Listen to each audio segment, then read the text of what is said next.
Welcome to the Mental Margarita Show. We have Joe Fluharty with us, General Manager of Adventureworks Zipline Tours of Virginia Beach. How are you?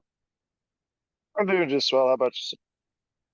We're doing just well, and we are excited because we're going to learn more about all of the wonderful tours and ziplining and the fun that's in store in Virginia Beach when we go there and visit. So Adventureworks is just one of those places that we can have a good time. But let's start with you, Joe. Let's go back a little bit. Have you always been into this adventure seeking type stuff? Were you active as a kid? How did you actually find your way to AdventureWorks? So I actually, when I was a kid, I traveled a lot with the school I went to. We had a very good travel program, and I've been all over the world a ton. And a lot of that, I've done zip lining everywhere. I've done whitewater rafting, scuba diving, a bunch of stuff. So I've always been in love with being outdoors and very active outdoors and with that. But when it comes to like my professional career, I was never thought I would actually do it as a job. I started as in sales after college, worked my way up to sales manager, and then absolutely hated that. Sitting inside doing a bunch of paperwork, doing a bunch of like just desk work was not something that was conductive for my not only mental health but physical health as well. I gained a lot of weight and was not good. But and then I just decided this year really to focus on only doing stuff that brings me joy and that I love. And I just kind of picked up a part-time job as being a zipline guide, just doing that part-time and then worked my way up and have I've pretty much loving life every day working on it. And I just put in more effort, put in more love into the job and the work that I was doing. And I've been blessed to become the general manager of the park, and I'm loving every second of it. So, The AdventureWorks Zipline Tours in Virginia Beach has tours and ziplines over the beautiful wetlands area around the Atlantic coast.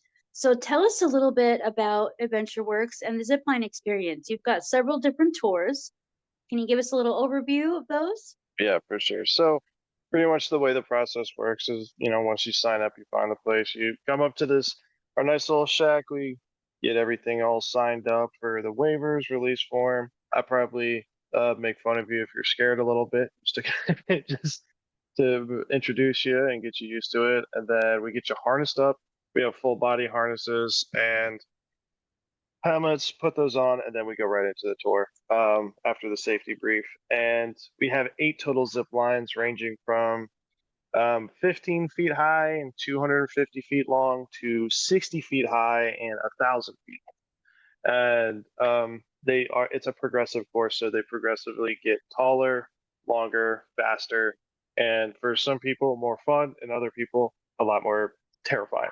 So it's we have the first 4 are really good at getting people adjusted and acquainted with the zip lining. They're not super intense, they're not super fast, and they're like, okay, I can do this. And a lot of the people who are really scared and have problems with it, usually by the first 2 is they realize they have a problem with it, and then if they can't continue, they can just walk back. And usually by the second one, we get a good feel for who needs to walk back. But we'll probably get 1 or 2 people a week that have to walk back. It's not an insane amount of people do it. You'd be a lot more surprised with how well people can handle their fear of heights, especially when you got 8 people behind you. But yeah, no, it's absolutely gorgeous. We go over wetlands. I remember one of my first times working. We do inspections on the lines every morning, and as I was going down a line, deer was actually running alongside me, like parallel to me beneath the line. It was just a very magical moment. And I was like, yeah, okay, I get it. I love this place. But and then we have a nice little nature walk in between line 4 and 5. And then really the last 4 are the ones that are like the most fun, the fastest, the longest, and really for the people who are like, all right, come on, let's step it up, let's get going. They're like, those are the ones they always say are their favorites. So Now, you also offer a nighttime, a moonlight tour, and a haunted tour. Tell us about those. So we're actually doing a night tour tonight, but normally we only do them for when we have the full moon. Reason why is because walking through a forest at night with lit up by the moon is unreal. It's absolutely gorgeous. And the best part about it is the way that the lines are set up. It's like we obviously like the trees are kind of like going through it, and you're in this little valley. And as you're going down, you can look up and watch the moon follow you through the trail. It's so surreal. And my favorite one was during the summer. We had fireflies everywhere, and as you're going through all the trees, they're sitting around through all the trees, and it was looking like you're going through like a galaxy. Like it's almost like in Star Wars when you were going like they're shifting to hyperspeed or whatever, going to hyperspace or whatever. It was such a magical feeling. So I love the night tours so much. They're so much more fun. If you're scared, I do not recommend them. Definitely just do it during the day first time because you're looking down the zip lines. I remember even my first time doing it, it was like it was after about working there for 2 months, and I looked down and it's just nothing but blackness. I was like, oh great, I'm ziplining into the void right now, you know. So, it was another level of excitement for me after doing it for so long. So it is fun, but if you are scared, definitely do it during the day first. But if you want a little bit more excitement, another level of thrill, definitely do our night tours. I love them so much. Um, and then we also do for obviously for October Halloween, we do a haunted tour, and we're actually doing a ghost tour this year. That's going to be a little bit different than what we've done in the past. We're going to be talking about a lot of the ghost stories that have popped up in the land that we have come to discover over time. So it's going to be, I don't want to spoil any of it, but it's going to be very exciting, very naturally thrilling. And I mean, walking through a forest at night and hearing ghost stories about the area that you're walking through is pretty horrifying in itself. But it's the land that we got is gorgeous, and doing it at night is very fun. But we've actually had a couple of people special request the night tours for birthday parties, and that's what's going on tonight, which is awesome. I mean, I love it. I always have me and a couple of our other guys always recommend people to come out for night tours, and we're starting to open that up for special requests, which is I'm glad to do. Yeah. So this is really exciting. This is fun for the whole family. If people want to plan their trip and plan a tour, what do they need to do? They need to come to the website. They can book right online. Is that right? They can book online, or they can call the number, and then we can actually have customer service rep help you through and book you guys up and get everything set up. I will say, make sure you guys bring closed-toed shoes. We have had a couple people show up with flip-flops and stuff, and you have to wear closed-toed shoes. So please, that's like the number one thing people forget. And but otherwise, it's very easy to sign up. Wonderful. Adventureworks.com is the Yep, website. Yep, and you can also search up Adventureworks Virginia Beach, or really the way most people find us is they literally just Google Zipline, and then they have we're just the first one to come up because we are on Google reviews we do have 5 stars. Everybody does love us, and yeah, it's really easy to find us for the most part. So definitely anybody who wants to sign up, anybody in the Hampton Roads area, please Google Adventureworks Virginia Beach. Head on out. Wonderful. All right, Joe. Well, thank you so much for being with us. And we're excited to share this with the audience and give them something new to try out. I'm excited. Thank you so much for having me. You're welcome. Have a great day. Too. And we love the fact that you're on the Mental Margarita show. Yeah. We're in Vegas. Well, you're not in Vegas. No. Soon you're gonna be though. I would love to. I feel like it's happening. I feel like it's a natural progression we got going on. Okay, cool. When you look at the landscape of music right now in current times, Yeah. I'm a guy that I love my classic rock. You know, I love that era of rock where it just did something to you, whether it was Led Zeppelin, whether it was Red Hot Chili Peppers, whether it was Metallica, whether it was Creed, Aerosmith, Nirvana, yeah, it goes on. Nirvana. Oh my God. Yeah. Yeah. I mean, I remember where I was when I first heard Smells Like Teen Spirit, you know? Oh my goodness. If I had a jukebox right now, I would just have a wonderful night because I would play some songs for you that you would be like, okay. Okay. When I got a chance to hear the music that you guys had, I was like, whoa, this remind me of that, man. Yeah. Cool, dude. That's yeah, that's exactly what we're going for. And like to hit the mark, that feels awesome. It does. It feels awesome. So, Jon Johnson, that's you. Yeah. You are the front man of the group. Now, is there any other members that you want to give a shout out to? Everything was recorded with a band full of 4 members. What you mostly hear on drums is a drummer from the DC area named Mike Falcon. And what you mostly hear on guitar is a really talented guitarist out here named Tyler Beard. And then also a lot of what you hear on the bass is a really talented bassist who's now in Nashville, Tennessee. His name is Manny. But these guys, I mean, so we've been at it for 8 years. You know, the guys have left the band. It's me. I play with the ukulele, and I have them there with me and backing tracks on stage. You know. Wow, that is kind of cool. So you guys form like Voltron. Kind of, yeah. I mean, if I'm shooting straight, Sly, we wanted the full dream, dude. But I mean, everyone's at different levels of commitment and different levels of like what they're in it for. You know, for a lot of people who like want to get in the rock bands, they want the whole like sex, drugs, and rock and roll thing.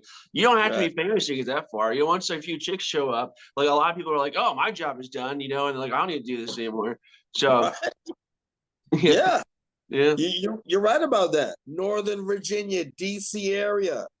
yeah. Tell me about that area. All right, so like it's so weird because it doesn't show up on the map of like, you know, music spots, but there are a ton of incredibly talented musicians out here, like people who just wail on saxophone, keys, guitar, like just do crazy stuff. But the scene out here, despite being like this polluted with incredibly talented musicians, is not much of a music scene. I'm not really sure what it is. Just people, you know, have a tough time really supporting each other. I think there's a level of like wanting that dream where you think, oh, no one else can be good. It's only me. So, you know, but not every music community is like that. Like, so DC, we're about 2 hours north of a city that is on the music map, Richmond, Virginia. And out there, I mean, there are a lot of talented people out there too. And they're out there just for the music to enjoy the show, you know? So, you know, it varies scene by scene. It's kind of a culture of the town. But I would say the scene in DC area is a little cliquey, not very cohesive, but filthy with talented musicians. Battle of the Bands competition at Yeah. Richmond International Film Festival. Yes, sir. And you guys were victorious. Yeah, it was pretty awesome. So we didn't even, so we, I was just, okay, I'm the lead singer of the band. I play electric ukulele, but I'm also essentially the band manager. I book the gigs, I do all the promotion, and that's part of the game. Like, so earlier we were talking about there's a lot of musicians in the DC area who are filthy, but like, if you're filthy and you can't respond to an email, you're not going to get the gigs, you know? And if you're not going for the bigger gigs, if you keep going for like the basement house parties are cool, right? But there is an element within the industry of being aware of like your musical resume. So the same way we got into the Mental Margarita show here, I was making the magic to get onto the Richmond International Film Festival, and we got it. And I thought it was a big deal. I had no idea. It wasn't until we got there that we realized like we were playing as part of a battle of the bands that the festival was having. So I was like, oh, okay, well, whatever. Like I'm just here like, to show my music to people. And yeah, so I didn't know we were a part of it, but we went home a day before the award ceremony because we just thought like, okay, we play the show, we're going back home. The next night they're having the award ceremony, and my DMs on Instagram were just going off for all these people we met at the festival who were telling me we won, you know? So that was cool. Yeah, I believe in my music. I don't, you know, I was always too like nervous to compare it to other people's because music's subjective, you know. But hey, so I never would have enrolled in a competition on my own, but it's good that we won anyways. I'm telling you, and you guys are so. I mean, you're just great. It's very, very rare. You know, I do my job, but it's very, very rare that I'm like, I hear music and because I mine for it. And when I find something that's really, really great, I'm like, yes, it excites me. I want to talk about something that's really that evoked emotion Okay. when I read about it. Tell Okay. me about this girl, and I think that might have been at the Richmond International Film Festival that Yeah. had she had some kind of illness. Yeah, her name was Faith. I got to meet her. She was there because she had a little a mini film that was up for an award also, but she came to see our show, and I didn't know that. I'm just playing our sounds, and I see this girl in a wheelchair in the back, and she has her dad help her stand up, like by our second song, and she's dancing for the rest of the set from like song 2 on. And that, I mean, there's a lot of moments you'll have trying to do this art thing where the voices will tell you to quit. But I gotta tell you that nothing's been more powerful for me than that. That like, yeah, this is something worth doing.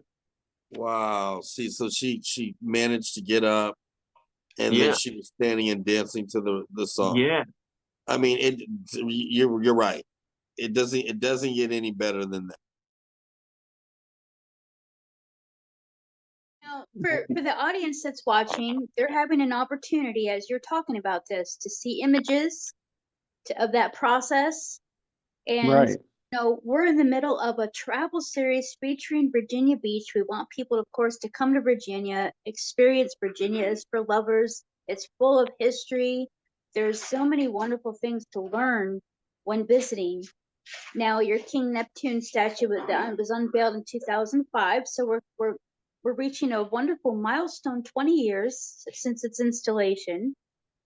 And for Right. the audience that doesn't know, we're visiting with Paula DiPasquale, listed in the who's who in the world and the America and the arts, graduated from University of Virginia, sculptor who invents and produces public and private sculptures of historical figures and historical people.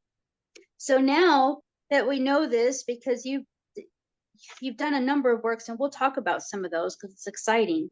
So the process of King Neptune and just the gravity of the size and the scale of this creation. Now arriving at this story where we're talking about that process, how was that, and about how was it commissioned, and how did that come about that you started creating that there? Well, it actually began in a phone call that was made to me by a man named Cameron Kitchen. He was director of the Museum of Contemporary Art in Virginia Beach and on the committee to search for a sculptor to do the Neptune that they wanted as a figurehead for Neptune Park. And that came together with the city and the Hilton Hotel and the city's park, which was already called Neptune's Park. And the third component was the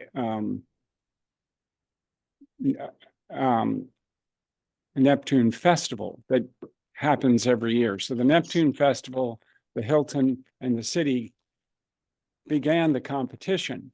And I never saw the advertisement for the competition, but on the heels of the Arthur Ashe Monument having gone up in 1996, Cameron Kitchen was, as the director of contemporary art, was aware of that, aware of me doing that project. And he called me to say, I think you ought to apply for the Neptune project.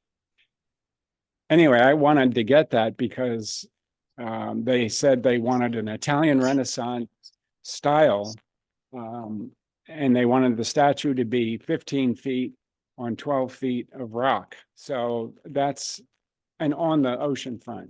So those components are extremely unusual in the presentation of sculpture. And like real estate, location's everything.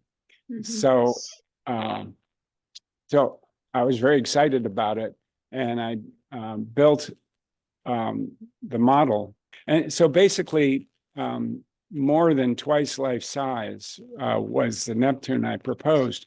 But in the world of 3 dimensions, twice is cubic. So the head of Neptune was actually about 4 feet from chin to crown, and with the hair and with the beard, more like 6 feet. So, And then with his trident, he stood 32 feet tall.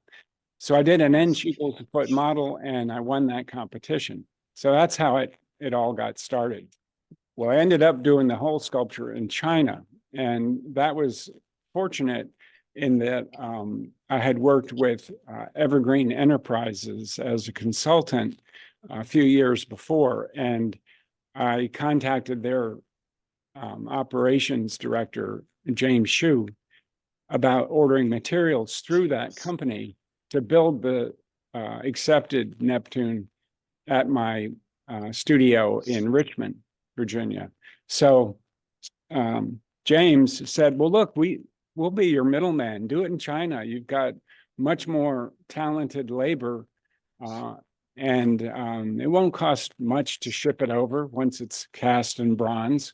And he was right about that. And the founder, or the owner of the foundry, had some different ideas about what Neptune should look like. So he and I had to communicate effectively, and that's why I built the 7-foot model. And I built it in China with my assistant, who came with me, Robert Brooker, as well as Zhang Chang, who was the founder, and his hired sculptors. So ultimately, I was able to direct them and work with Robert and build the Neptune in 80 tons of clay. But that part went pretty well. We did have trouble because the Chinese government, which had underwritten the cost of copper, changed that rule while this process was going on.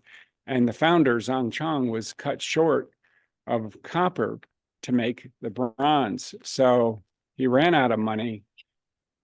The government was ready to shut the foundry down and melt down everything we had already done. Wow. And so there were hiccups like that along the way. But ultimately, we got it in Virginia Beach in the early spring of 2004 in 17 pieces that came through the Panama Canal. And the charge was to clean up the surface, and it was raw bronze, to clean it up, weld it together on the beach, ultimately in August. It's kind of like working in an oven, and had it done by October of 2005. Wow. So, I don't think people understand and grasp the time it takes to put together something this massive and an icon, as it has become for Virginia Beach, to welcome people. So from start to finish, were you looking at, is this over a year now in the making? Yeah, but it went quite rapidly, really. The big ones are in a way easier. For me, the sculpting big is easier than sculpting small. Part of the best thing of Neptune is many people don't expect to see what essentially is a 32-foot tall statue over the beach. And it's designed so that the turtle is floating above people's heads, as if you're underwater with water creatures like the octopus, the fish. The dolphins around the back are also air breathers, but like the turtle, but they're semi-submerged. That's the concept I had in mind. And from my point of view, art is a transformation of concept, or a transformation of ideas. Whether people realize it or not, it's still exciting. So people walking down the boardwalk are confronted with Neptune right on the boardwalk, and the ocean behind him is a fabulous environment to view a sculpture. Got rocks? Then visit Beads and Rocks Virginia Beach. the largest selection of beads, pendants, rocks, crystals, and curiosities from all over the world. Serving Virginia Beach for over 30 years. We're located at 335 Virginia Beach Boulevard in Virginia Beach. For more information, call 757-428-9824. That's 757-428-9824. Live, interactive, family-friendly shows. Welcome to Family Fun Experience Theater. What can you expect? Well, game shows, family comedy, swashbuckling farces, holiday extravaganzas, birthday parties plus superheroes, sci-fi and musical special. Expect something new and fun every week year-round. Relaxing, comfortable couch seating with views overlooking the Virginia Beach oceanfront with plenty of fun snacks and drinks to enjoy. FFX's unique brand of family-friendly fun has the whole audience playing along from kids and teens to grandma and gramps. No kids? No problem. Whatever your age, our middle name is FUN. So what are you waiting for? Head over to ffxshow.org and get your tickets right now.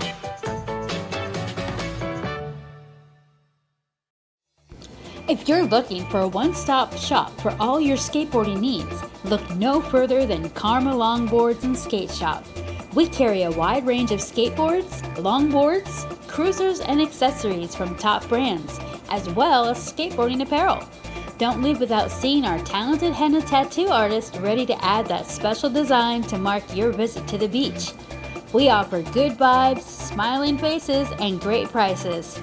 Karma is located at 1704A Atlantic Avenue in Virginia Beach, Virginia.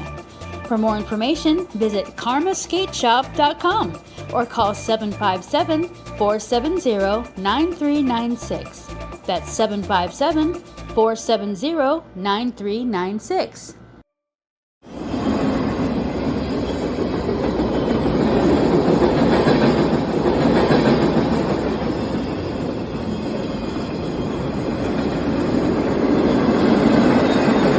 Attention business owners, get your messages to Pahrump and Nye County by advertising with KNYE 95.1 FM, the big voice of Pahrump and Nye County. Call 775-537-6100. That's 775-537-6100.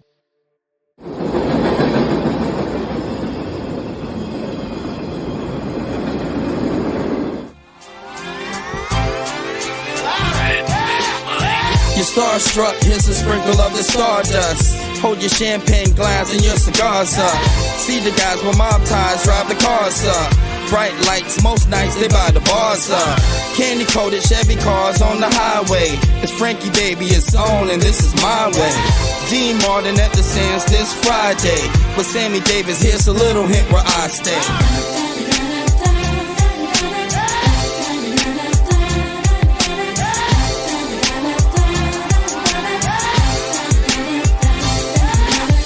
The city shines like Liberace's mansion.